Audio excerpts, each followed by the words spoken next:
All right, reading the comments. Olive Bates. Hey, it's Dr. Dropper, PhD, aka the most ingenious in the pantheon of builders. Sorry, I can't change my in-game name. I'm already recognized in the community as PillowPet. In celebration of officially being the cleverest builder in the game, I want to see what would happen if I went all out on a brutal build. Here's the result. Enjoy. Outpost is Junta. Builder is PillowPet, aka Dr. Dropper, PhD, which is amazing. So I hit this. Everything was recording fine. I only got 2 seconds of it because it said my URL location was like janked up in some fashion. So we're gonna go forward from here.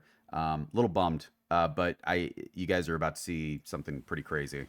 So again, this is PillowPet, aka Dr. Dropper, and it's Junta base. I'm looking at this, and as soon as I come in, I'm like, I know this guy. He's from that RPG that's kind of like tongue in cheek. It's kind of like a jokey one. I'm pretty sure there's like a character with like overalls and like a pink shirt and a weird haircut. But I've never played this, but I've seen it referenced a lot. So comment on this emblem too. And then this, I'm like, all right. Maybe it was setting off a timer. I'm giving a little bit of space just in case. Oh yeah, I can speed these up. That's great, actually. Okay, so I put that down. Yeah, sorry I missed this, man. It showed it recording, and then like I went back. I had 2 seconds of recording, and it said the URL, whatever. So I hit this. I start engaging these guys. Watch this. Slides out. I'm literally. I'm like, oh my god, that was the great. Oh, and he has a second one. I didn't see that the last time. Oh wow. So if you dodge that first one, you run back in, you get the second one. Oh my gosh.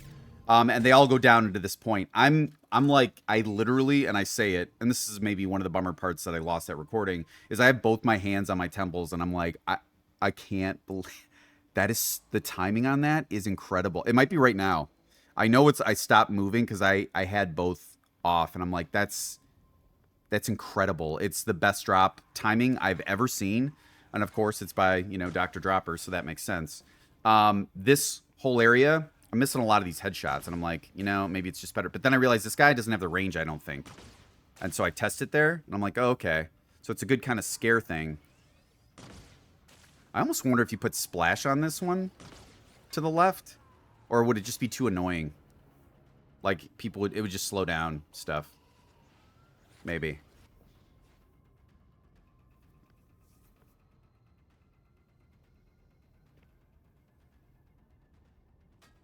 Very tense the entire time in the space. He's got a lot of pressure.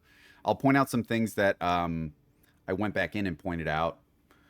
Although I suppose I should wait for that, me doing it, and then I can just talk about it. But yeah, just Harvey got shot. So I'm mostly just peeking out, making sure. I'm really in his bases. It's like everything can potentially kill you. And I actually commented at this exact spot. Like it's much less about his trap setups, like in the traditional way, rather than like his secondary, setups that happen after you trigger things that I'm worried about. Like these, it's not so much like, oh, it's a couple Orbeez. I'm like, what does that set off? Because the guy has like expert timing. Oh yeah, I'm gonna lose the whole bit on the PhD in what was it? Bombanomics, and I made myself laugh so hard for like 5 seconds. Oh well, that's the joke. So if you're ever wondering why I'm like I stopped later on. I made up what I congratulated you. What else did I say? I said you advance. You're probably gonna advance the field. Oh yeah, you're gonna advance the field of Bombanomics by decades. By decades. That was good. But I also started knowing, like, I started feeling like that's a setup for something. And there it comes. And I was ready. This was incredible. I was like, Jesus, dude. And really, it's just the 2-length lava blocks there. Sorry, I realize I'm really loud on the mic. Let me turn it down. Maybe I'm just talking very loudly. Hang on. There we go. I forgot. Sorry. You know how I be though. I'm expending a lot of ammo, so I'm trying to make sure I'm not triggering anything and have enough to deal with whatever he has, because he's already sent in a hairless brood at me up front with a hairless one in the back, and Dr. Dropper doesn't kill you with his traps.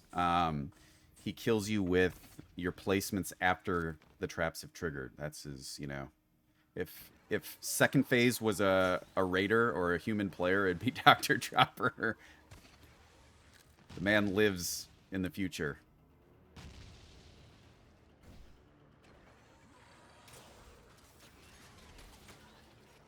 It's amazing how like how much better he's gotten at getting the drops. Like when you went into his base, you're like, oh my god, this is just a fucking terror.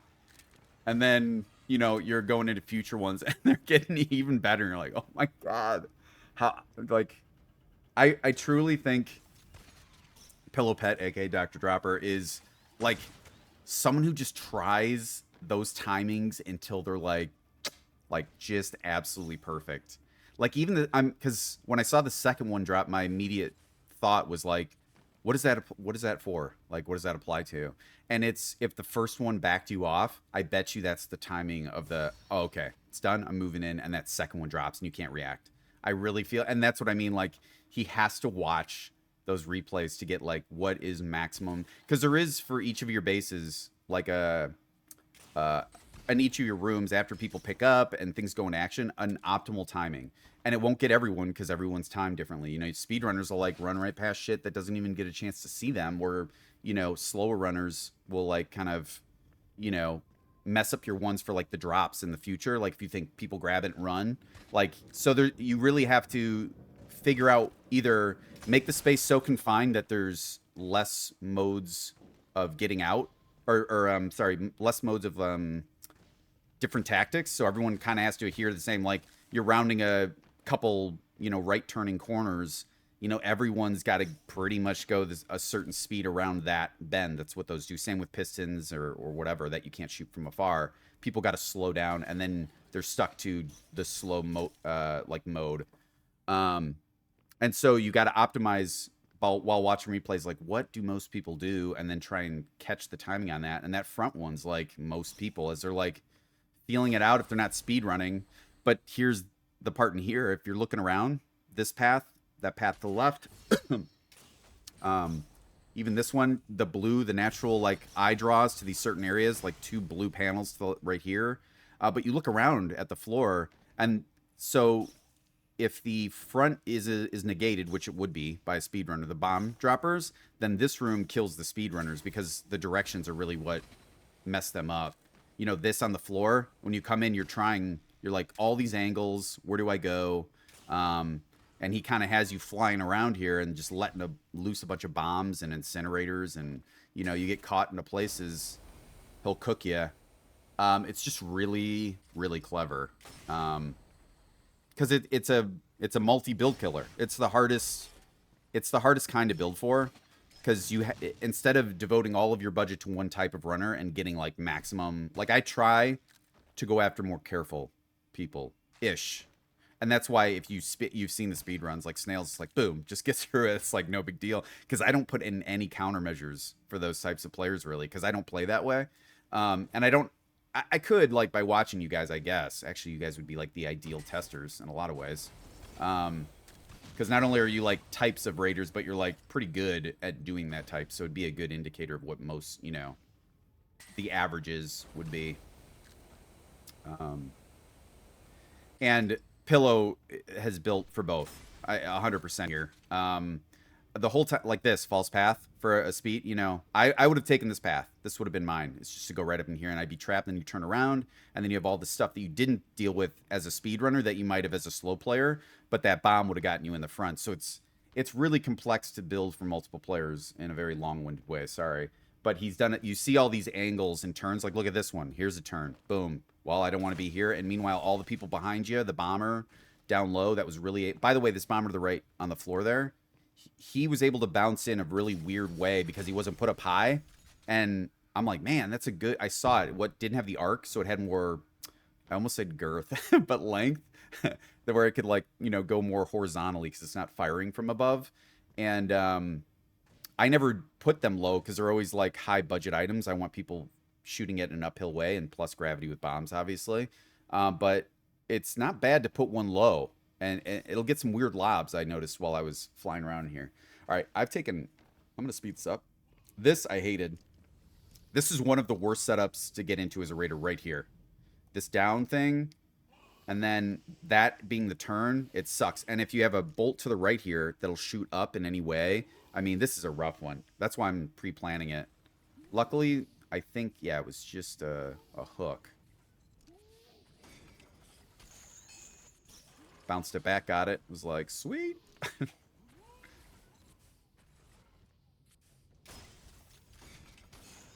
Okay, shot that.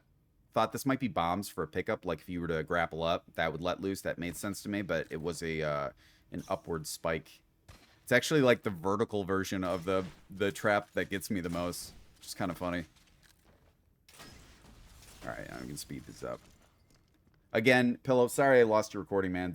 It is a bummer because there's a lot of stuff that, like, the one downside, like, not one, there's many, but the upside of, like, me never editing anything, I guess this is as close as I've come to editing, right? It's just like going over recording.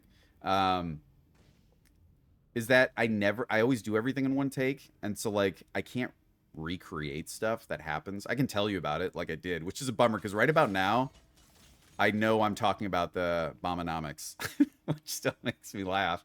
I don't know why, but and I was just like saying how you were advancing the field of bomberology and droppies, but you know, you lose that stuff. It's okay, it happens. But I am sorry that I lost it. Although I really don't know what. Maybe it's because it's probably because I recorded Payday, honestly, and like didn't have the right thing set up. So I'm really tense coming through here, just because I'm like, man, this grunt sound wasn't in my game. I don't know like why that's still there. Because when I triggered this, whatever this trap was, when I came up initially and shot through, I activated it. Look how slow I'm going. I haven't fast forward. Well, now I'm like close to the entrance, so I'm just rushing a little bit. But oh, I'm remarking at the glow. Like as it faces up, you can actually see little like puffs of smoke. I didn't notice that. So then I'm like, does he get one last drop? I go back in and kind of, you can see where I'm kind of talking about that a little bit. Skill jump, miss, say F. I said I'll look that up. Oh yeah, you know what? There is something cool in here. Let me see if I get to it. I remark on the glow of the newest emblem, which is maybe worth looking at for some of you guys. Although I guess if we don't have access to it, how does it help us, right? Well, for those who do have it, I noticed that like your eye does get drawn to them a little bit. I was trying to think if it was like because of the novelty or if it was actually something else, and I think it is actually something else, and I'll demonstrate it here for those that care. So see the light on the emblem itself. Okay, wait, what am I doing here? Oh, remarking on the. Oh yeah, see. Okay, so you see the emblem here. I paused it. It's like, oh, it's glowy a little bit, and it doesn't really eye draw. It's not the big a deal. Look to the right in the dark though, at that little yellow blip, and it does draw your eye. Because I'm noticing, I'm like, what is? I kind of note those things like where I draw to, just to kind of get an idea. But you can see it here. That little glow. If you put those all in a, that might be messed up. Like imagine that all everywhere in here, with the different like triangles pointing at different. Those little blips are almost more annoying than the big lights, because you're like, what is that little pinpoint? I think because it might mimic one of these guys on the floor, their eyes, or just at first glance, even though the color's orange instead of yellow.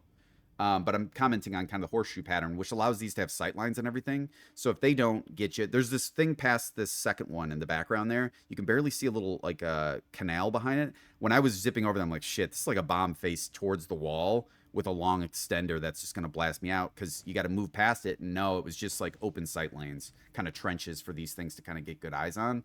But every angle serves a purpose. If it's not a distraction, it's got an incinerator on it. He puts a lot of angles in, so these angle blocks that are facing in don't appear dangerous. They just appear like one of the many other angles and halves he's put in this thing. But I'm commenting on the lines here. This is where I go into like the speedrunner, like, dude, you're getting told to go all over the place. And it's pretty hard to discern. I don't speedrun, but this, coming in and trying to think from that perspective, I'm like, oh my God, I would be all screwed. I'd be flying around here just, trying to zip, and I'd be getting blasted by all the things I didn't take care of, and it would suck. I think it would get a lot of kills, but it still get this first drop is like the best drop timing. Plus it comes with a secondary if the first one didn't get you. And his first one got me. So it wasn't even like, oh, I dodged one. His first attempt killed me, and he had a backup for the lethal kill, you know, an even later timed lethal kill. It's just like, what the hell, dude? Unbelievable job on this. I said it was ingenious, brutal, fun, artistic, even though I don't know this character. I feel like this is a game I'd really like.